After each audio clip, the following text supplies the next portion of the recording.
listening to the Aston Martin Heritage Podcast. Discover more about the story of Aston Martin, the cars, the people, the history with the Aston Martin Heritage Trust. You're always welcome to visit us at our museum in Oxfordshire, so find out more via amht.org.uk.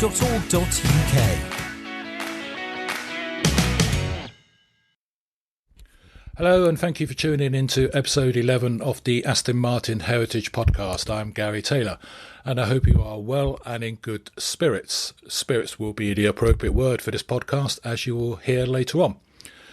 What is happening today at Aston Martin will be part of the heritage of the company, and it does not mean just cars. No matter what is happening, if it is Aston Martin related, we are all over it as the Trust. That is why I have recorded this latest podcast from the Bowmore Distillery in Scotland. Car manufacturers often team up with other non-car brands, and Aston Martin is no exception.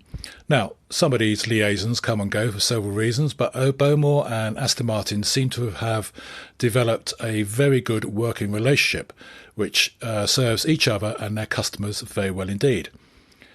To find out more about this relationship, I visited the beautiful island of Islay to experience the DBX Island Tour and the Secret Vaults Tour. After that, I picked up my microphone and I spoke to Daryl Haldane, the private client director at Bowmore and Beam Suntory, about the Aston Martin and Bowmore relationship, how it came about, where it is today and its future plans. I must thank Daryl for his time and Katie Fords at Bowmore for putting this together.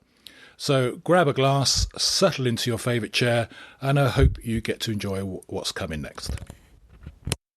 Hello, well, as I said in the introduction, I'm at Bowmore Distillery on... Now, the name of the island, I keep getting this wrong. Daryl? I'm actually not a very good person to ask. I'm from the East Coast originally, and I don't say anything properly here in Scotland, but Islay. Islay. I've been through Islay, Islay, but Islay. So let's do that. That's the official one.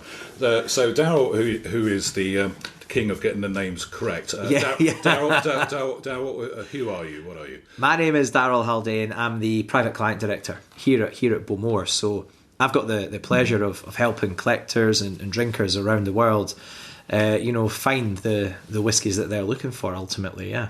Right, perfect. Well, thank you for being part of the Aston Martin Heritage Podcast. It is a delight. Yeah.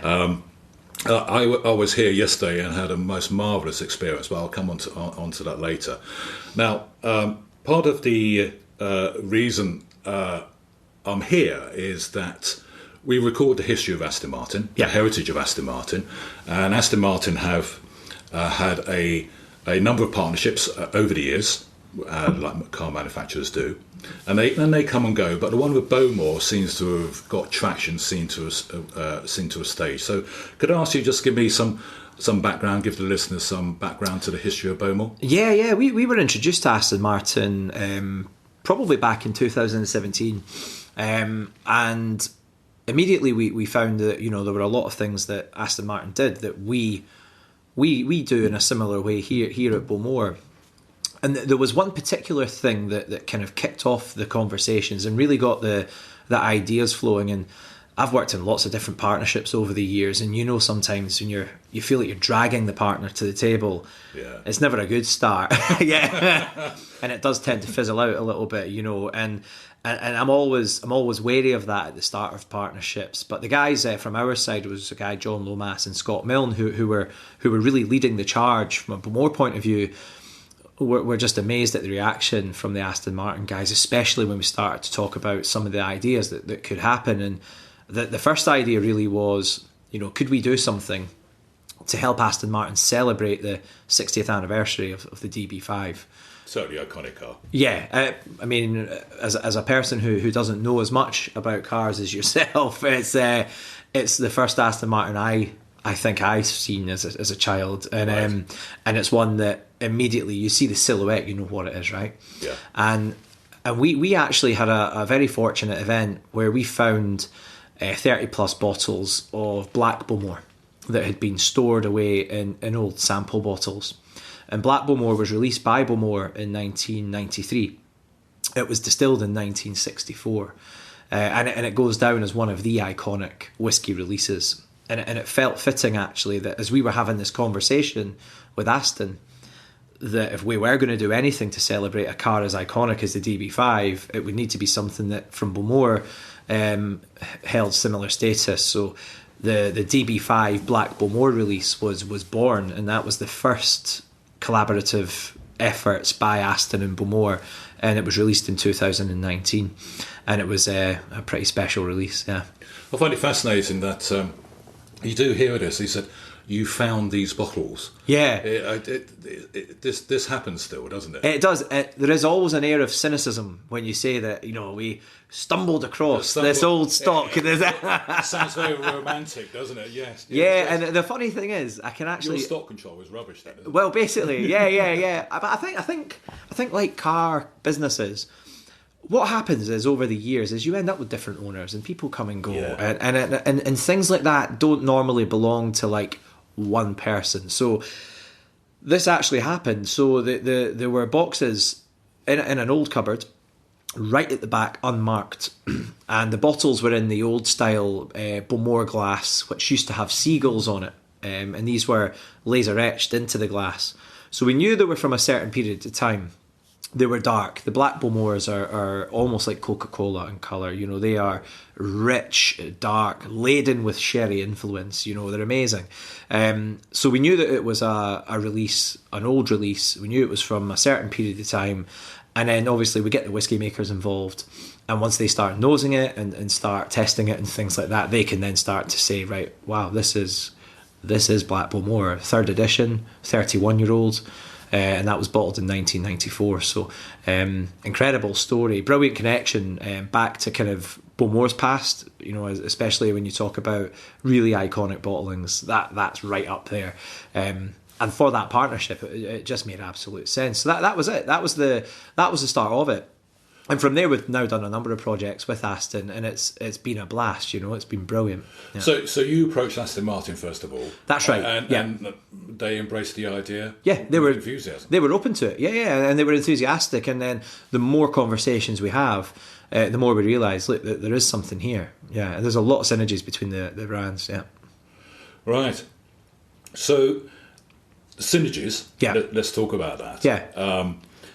Now we could talk about a cynical marketing exercise. So, well, how do we bring these two together? How do we sell it together? But I think there is a genuine synergy there. We talk about inspiring stories and creating things of great beauty. Can you expand on that? Yeah, 100%. I mean, inspiring stories. Islay's within Scotland as a region is a truly special place. You've had the pleasure, right, in the last couple of days, and when we've brought the Aston team up, who've now been here a number of times, they're always blown away just by the natural beauty, also how isolated it can be. It's not an easy place to get to, and I found that out. Yeah. But that leads to the adventure.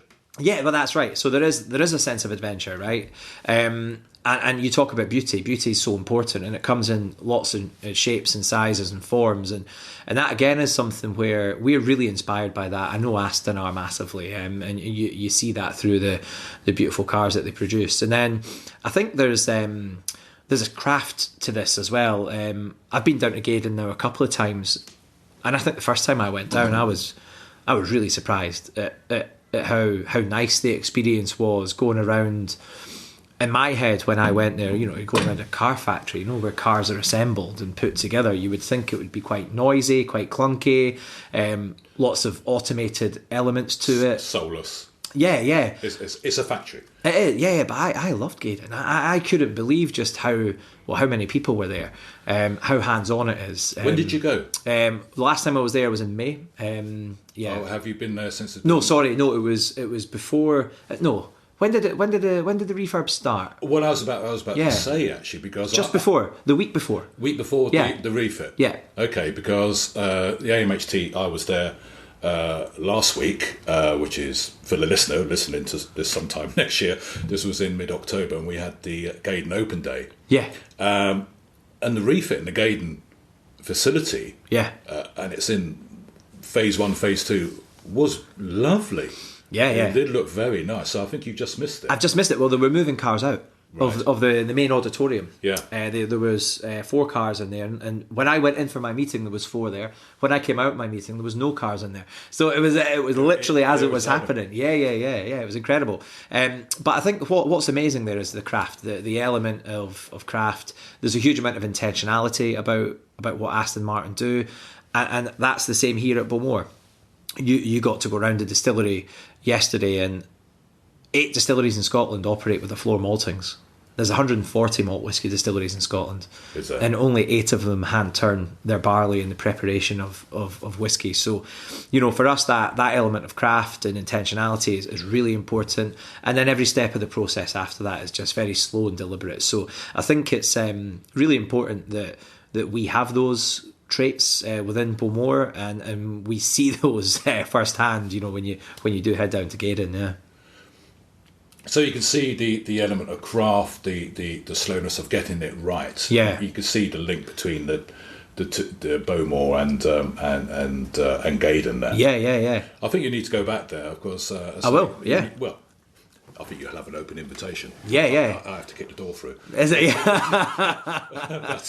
But it's been beautifully presented, isn't it? Yeah. And sometimes these places have been painted over, but this looks quite motivational, and it does look a lovely place to work, and I can see the link now. Yeah, I like that. See that motivational piece? It's inspiring, right? And it's quite powerful when you sit in an Aston Martin and you get the engine going for the first time. I think there's always got to be an element of performance and intensity around these things, and I think we get that as well with Bowmore. When you talk about like the flavour profile, it's not always what you expect. There's a shift in flavour in Bowmore that people are really intrigued by, and I feel that Aston has that as well. It's not always what people expect, and I've seen that happen a number of times. I went down to Millbrook Proving Grounds not that long ago with a couple of guys who know their cars and drive different brands and things. But when they were at Millbrook in the 707 DBX, they were blown away. I mean, that is the Aston Martin that they thought it was versus what they were driving and experiencing was very different. Yeah.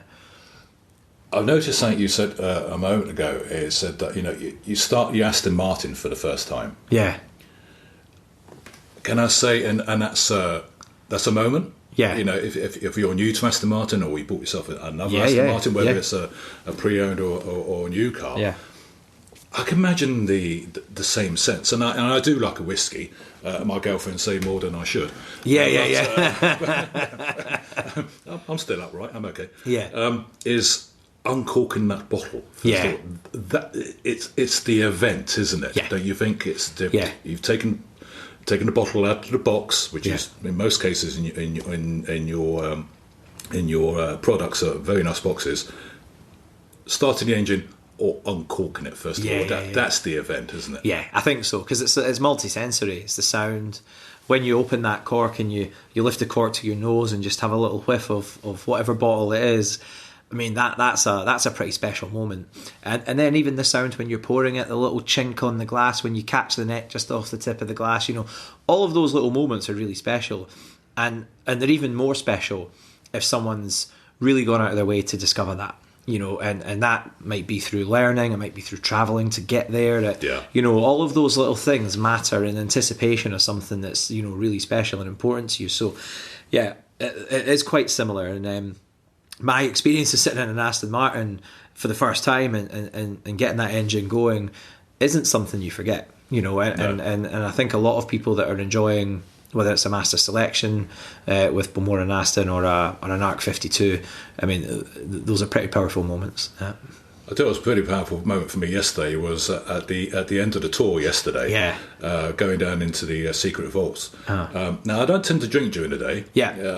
I'll give it a good go in the evenings, but during the day. And I think, I can't remember the last time I had a 25-year-old whiskey at about 11 o'clock in the morning. No. Memorable. And thoroughly enjoyed it, and that was a lovely moment. It was marvellous. I won't be repeating it for my own health, but I think that was a beautiful. I guess everyone's different, but I would say most people, whiskey makers, distillers, would say their palate's fresher in the morning. There was something very beautiful about that. I think because in the vaults it was a chill. Yeah.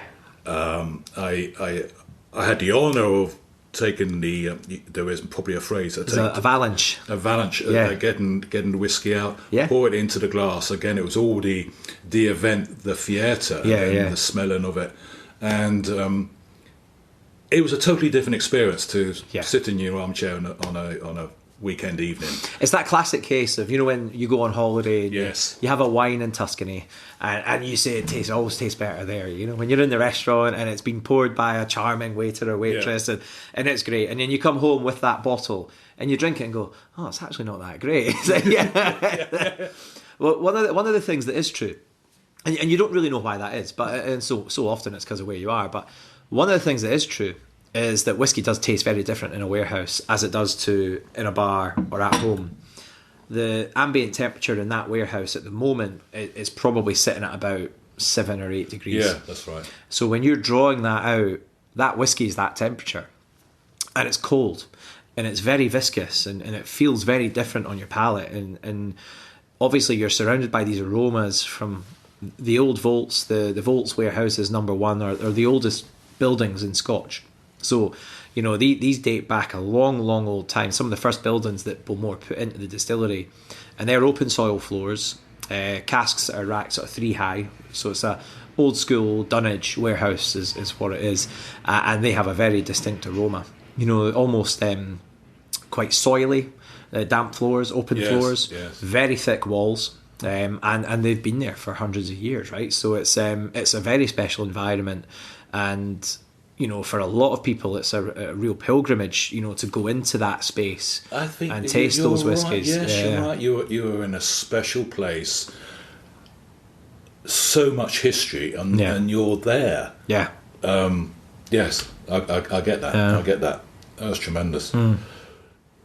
Well, uncorking a few more bottles. Yes. We're just going to look towards what you're producing today. And I think probably the most, if I can use the vulgar word, popular, the most attainable ones is the global travel retail ones. And I think you've just changed a few again. We've got like a razor blade, a DB4 and a DB9. Yeah. I think they have replaced the previous tranche. Yeah, that's right. So global travel retail, for it sounds like a very industry term, doesn't it? Yeah. But it's just airports, ferry terminals, places where we have operators that what we used to call duty free. Yeah. Right, yeah. And in there we had a range of whiskies. We had a 10-year-old, a 15-year-old and an 18-year-old. That's it. And they were coming in a sort of special Aston Martin pack. And it created a lot of stir. When people were going through airports, ferry terminals, they were picking these up, which was great. And I was getting messages. So what's quite interesting is that I deal with a lot of whiskey collectors. I didn't know there were as many whiskey collectors that had an interest and a passion, or even the ownership of Aston Martin. And these two worlds have collided in a very beautiful way. So I've got all sorts of people. Daz, can I get this? Can you get me a 10-year-old? I'm like, well, you have to go through the airport to get that. And we do get them at the distillery sometimes as well, which is really good. So yeah, those are available throughout, wherever Bowmore is. So that was a deliberate policy, just to go for the travel. Yeah. So one of the things that's important in travel retail is giving travellers the exclusive products that almost reward them for moving through those environments, those shops and retail spaces and things like that. So a lot of companies will have, perfume companies do it, clothing brands do it. They have, what they call travel retail exclusives.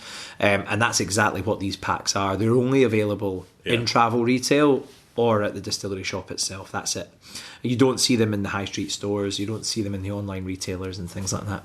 You do see sometimes, shall we say, some optimists on eBay.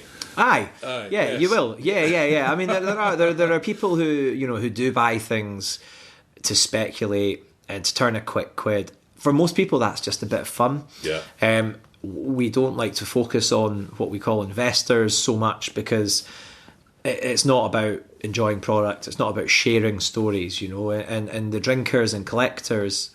I mean, the collector might sell it in 10 years' time. I'm okay with that, because for 10 years they're enjoying the look of the product. They're probably sharing their story, sharing their collection with people. But the people who are buying today and selling tomorrow, we're not that interested in. Well, they're there, right? There must be the same in the. Is it the same in the car? It's the same in the car on the Valkyrie. They buy them, they get on a waiting list, and they flip it. Yeah, and do they get chopped off the waiting list? Yes. Or the next one, right? Yeah. But that's how it is. It's interesting you say, because there always seems to be a degree of excitement when you come across one of these bottles. John Warden, the AMHT chairman, he was flying to the US and he saw one in the duty free. I can't remember what it was now. I've got it here somewhere. I think it was an 18-year-old, and he zapped it to me. He said, "Gary, look what I found." Yeah. I said, "Well, buy one of those." Yeah. Did he get one? You got one? No, I didn't. I don't know if you're going to buy it. I should have asked him to get one for me, actually. Yeah. I tell you, it was very exciting. Now, first time I ever come across one of these. Yeah. It was on my birthday, 19th of November, dear listener. If you're listening, please send cash to the usual address. And I was going to France. It was soon after COVID, 19th of November, Brittany Ferry. I was going to France, and there it was. I think it was a 10-year-old Aston Martin whiskey there on Brittany Ferry. Yeah, I was so excited. It was my birthday.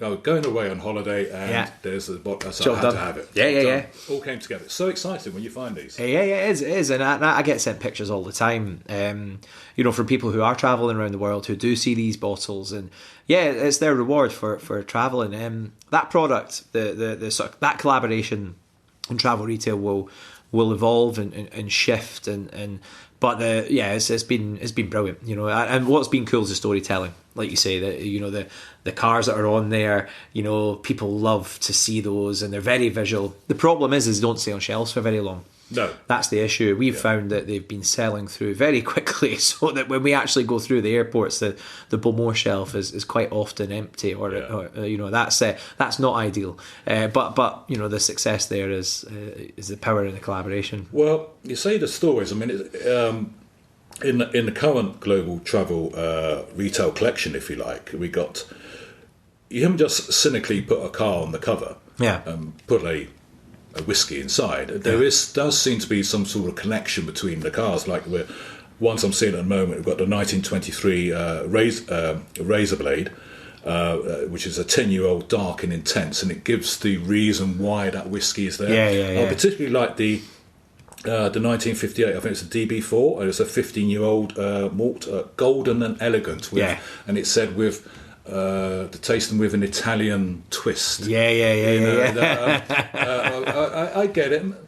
Yes, I'm going to say some sort of marketing spill there. But there might be a little bit. What we do, I think we should allow you this. Yeah. Look, we can have a little bit of creative freedom. Have a bit of fun. Yeah. And that's it. And it's reasonably well informed. One of the things that Steve obviously over at Aston, and he keeps us right. He will look at the images and go, that's not that car actually, or that's not the right way to speak about that particular one, because it wasn't elegant, it was a beast or whatever. And he's on hand to keep us right on these things, and I trust his input very much. Between you and me, because Steve never listens to this. Yeah. All right, okay.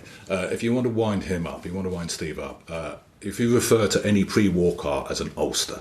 An Ulster? Right, okay. He will go mad. Is that right? Is it? Yeah. So tell him that. Yeah. And I think if you see any 1980s Newport Pagnell Aston Martin, and if you call it a Vantage, that will annoy him. Okay. That's good to know. So if you want to just poke him. Yeah. I will. Yeah.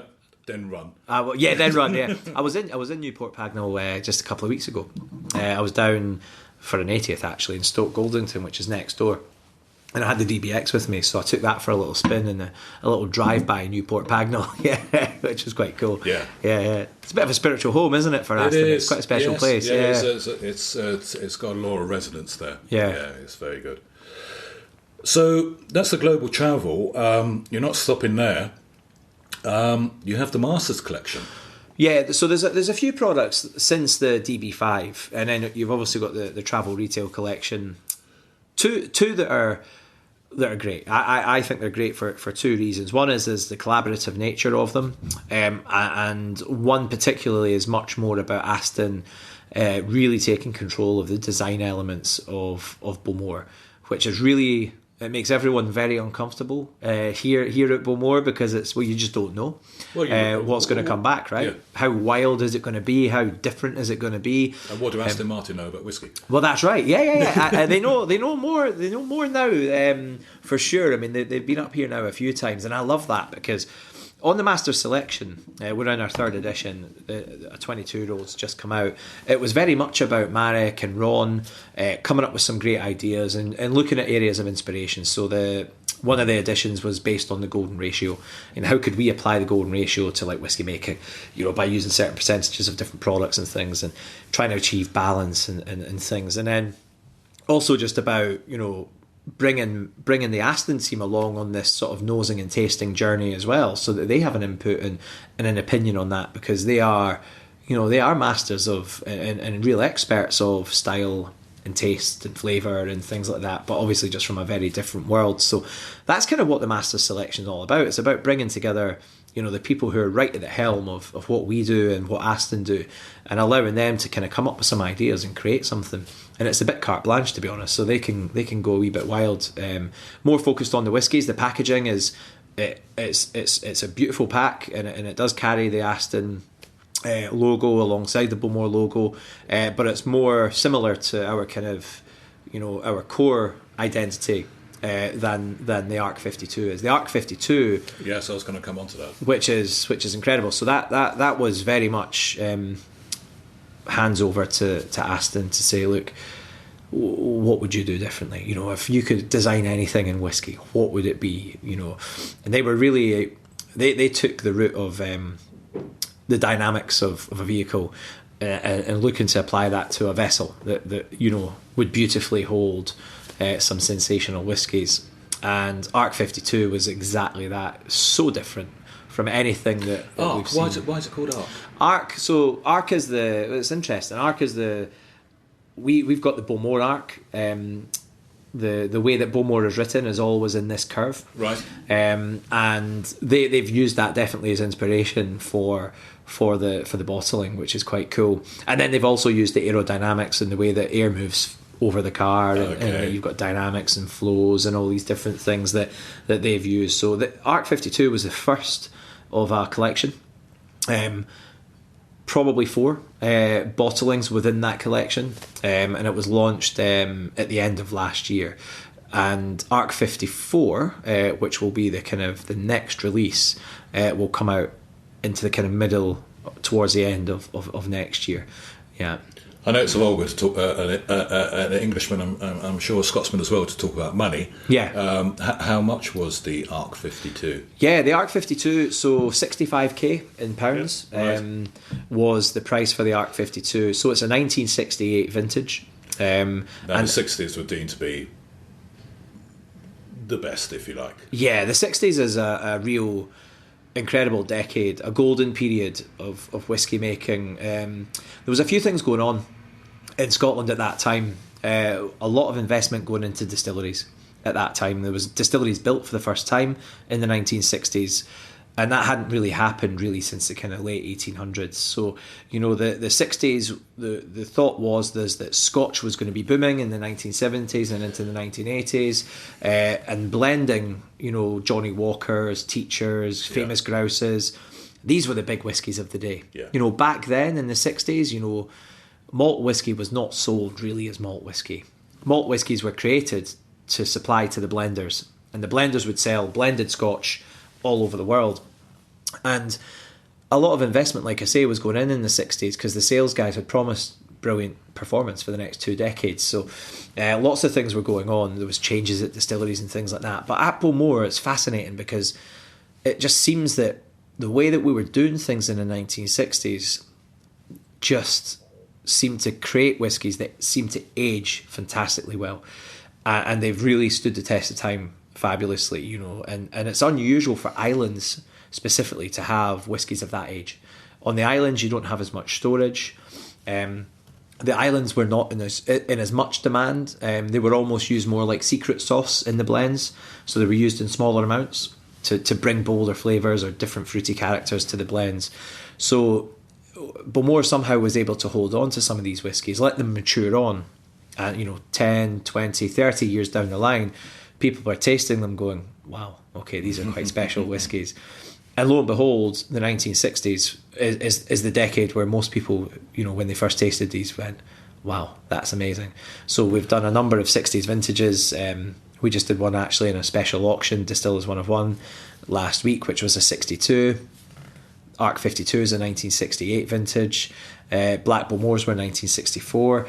So the 60s has been really renowned for creating some of the most special whiskies, not just from Bowmore, but single malt whiskies from Scotland.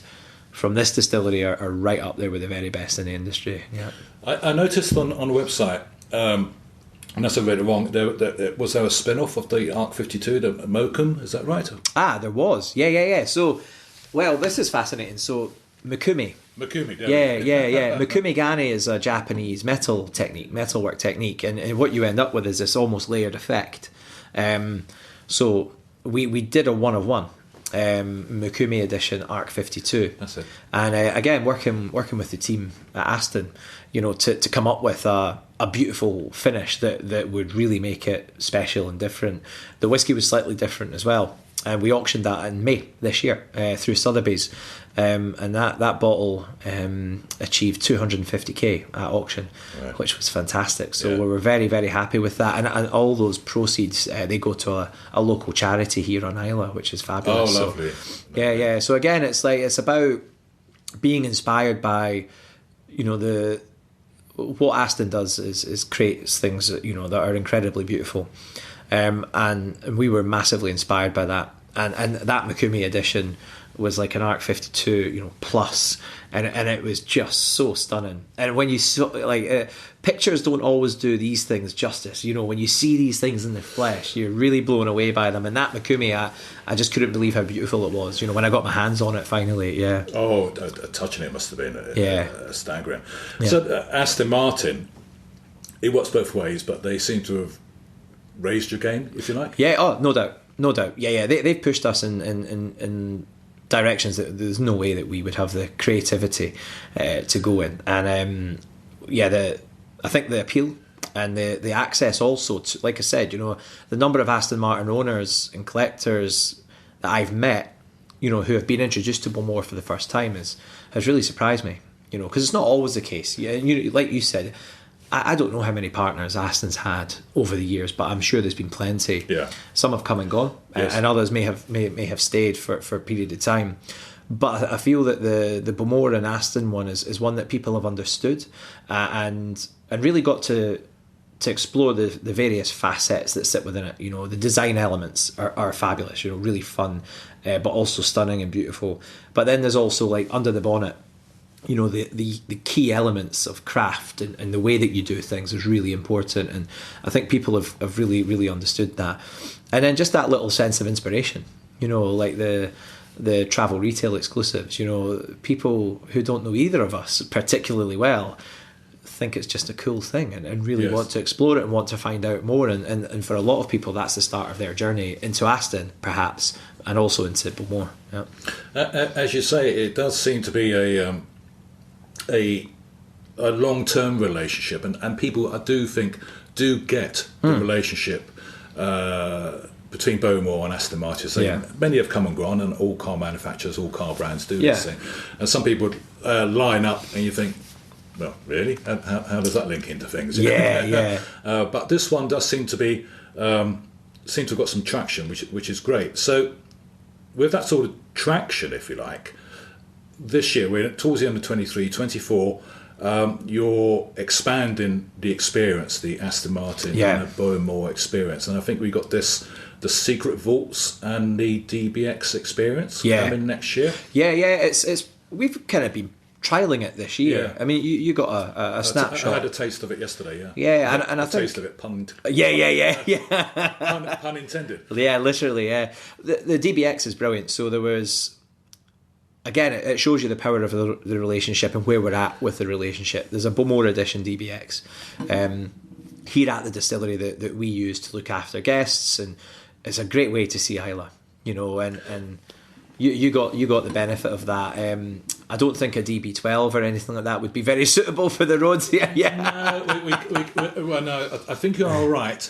We were going to go, when we came up a couple of days ago, we were going to come up in the Vantage, and we thought that might have been a bit too ambitious. Yeah. So we came up in an SUV. Sadly, not a DBX, but it's well suited. But I think the adventure of coming here, we went to Glasgow, then we went to Helensburgh, we stayed there, and we caught the ferry and come in here. And you say, Islay is such a beautiful island. Yeah. And I think when you come here, you've made the effort. Many people will fly in. I think they can fly in. You do have an airport here, don't you? Yeah, we do. I flew in this morning, so the airport's pretty accessible from Glasgow. And when people come in, what we do is we pick them up in the DBX. Yeah. And they just think it's a DBX, an Aston Martin DBX, but they don't realise it's a Bowmore Edition DBX. So your copper inlays are from copper that was used in the old pot stills. The tartan on the inlays of the doors and under the central console are from the Islay woolen mill. The map of Islay on the headrest. I saw that. It's very nice with embroidery. Nice. And I don't think a lot of people know that the leather is all Bridget Weir leather. Oh, is it? Yeah. No. Yeah, so Bridget Weir leather is brilliant because the cattle, they're not allowed to have barbed wire in the fencing and stuff like that, to preserve the skin and everything. So it's all walled fields for the cattle. So there's all those little touches that are little surprises, that people love. And then obviously the experience as you drive around and the performance of the DBX, because it's the 505 we've got. Yeah. Which is plenty. I think. I think it's plenty here. I don't think opportunities for spirited acceleration and speed, I think, is restricted here. It is a little bit restricted. There's a few good straight roads, but they are quite bumpy. Yeah. We could take off. But there's a couple of points between Bowmore and Port Ellen, which is about a 7-mile stretch. That's it. I did it yesterday. Yeah. And there are a few moments where you're like, oh, your stomach kind of hits the top of your head at times. But no, it's brilliant, and I love having it here and driving around on Islay with it.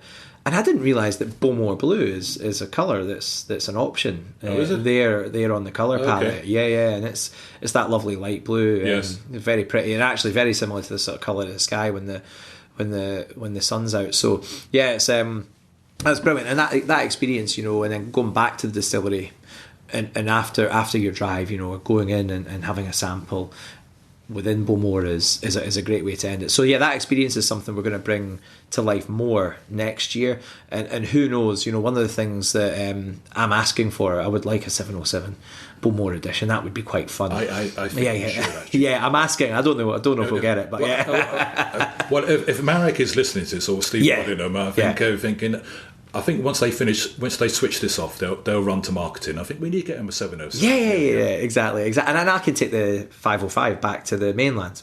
That'd be fine. And that would be fine. Yeah, and then I've got... It's no use to anybody else, is absolutely, it? Absolutely, yeah. We do have impact, this podcast. Yeah.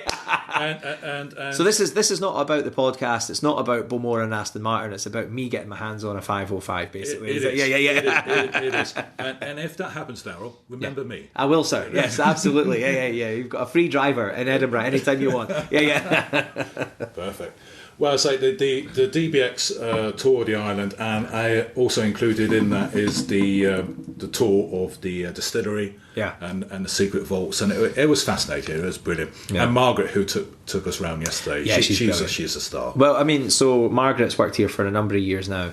Well over 20. Yeah. And her father also worked at distillery for sort of 30 years. So I think what's brilliant is, when you do meet people that take you around the distillery and make the stuff, it's a small place, Islay. It is small, isn't it? And the distillery is small. Yeah, the distillery's not big. No. It's I call it, it's very much a boutique distillery. It's, when you talk about volumes, and I don't know if this means anything to anybody, but you're producing around 2 million litres a year of new make spirit.